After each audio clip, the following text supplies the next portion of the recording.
welcome to another edition of the Mod Squad with Lisa.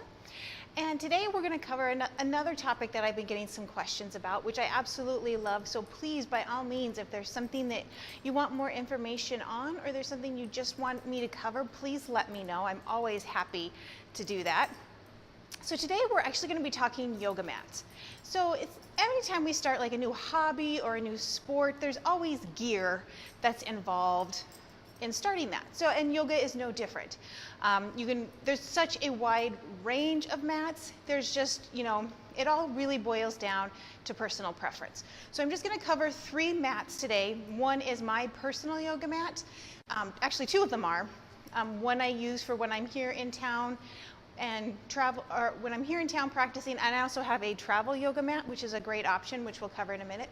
And then I've got another example of a yoga mat that is pretty common in the CPM yoga classes, and so I thought I would just kind of cover the basics. Obviously, there's a wide range of styles, types, price ranges out there. So by all means, are these the like be-all, end-all of yoga mats? I just wanted to give everybody kind of a place to start. So we're going to start with this Manduka, and it's a pretty common yoga brand. So it's one that you can see on Amazon. They have their own website, and I'll post some links below the video so that you can kind of jump onto the sites and kind of see what they have to offer. But my Manduka mat is really thin because it's a travel mat. So it's about a pound or less. There's really nothing to it, but it's an awesome tool for anybody who travels a lot because it makes a hotel room very conducive to doing yoga. So when you have a hotel room and there's carpet, you don't really need more padding, but you need to not slip. So what's great about this one is that it allows me to stretch and to do some yoga in a hotel room without having to put towels down, which again doesn't provide very much grip for you. So this was the travel one. I found it on Amazon. They also have it on the Manduka website.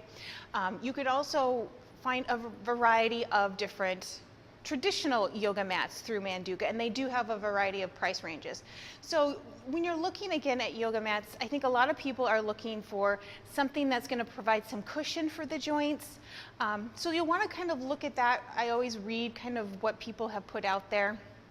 So I think most people tend to stick between like the 3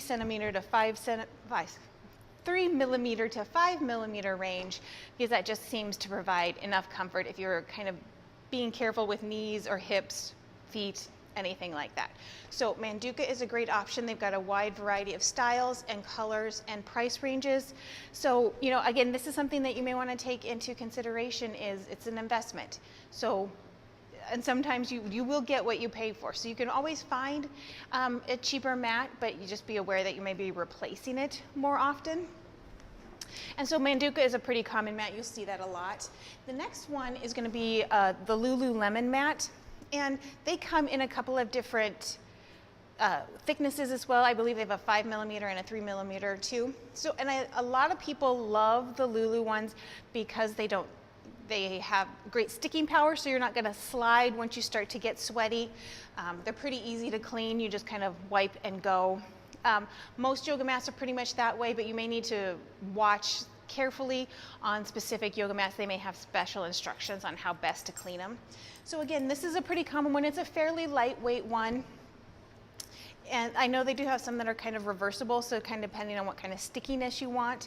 But again, it's going to come down to personal preference. And Lulu has a wide variety of colors, and they're kind of, I think, want to say in like the $60 to $80 price range.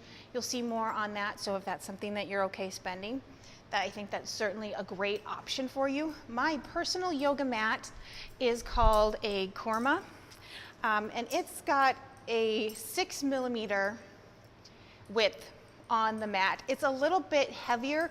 It's almost closer to 9 pounds. So that's why it's my stay in the car only when I'm traveling by car or when I'm home yoga mat. It's all natural material, so there's no weird odor to it. What I love about the Kurma mat is that it's actually longer than your traditional mat. You also have the option to get it a little bit wider than a traditional yoga mat.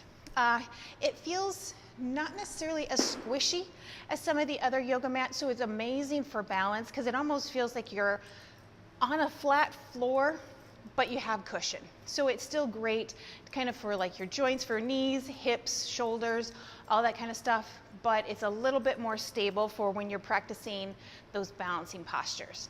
It's a little bit more on the spendy side, but they do have a lifetime guarantee with it, and I've have been nothing but pleased with it, and it's really, it doesn't take much to care. Again, it's just kind of a wipe and go situation.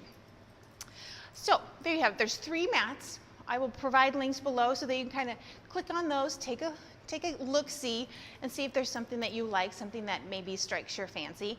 Again, it all comes down to personal preference, how thick you want it, how thin you want it, a color, does it have a nice grip?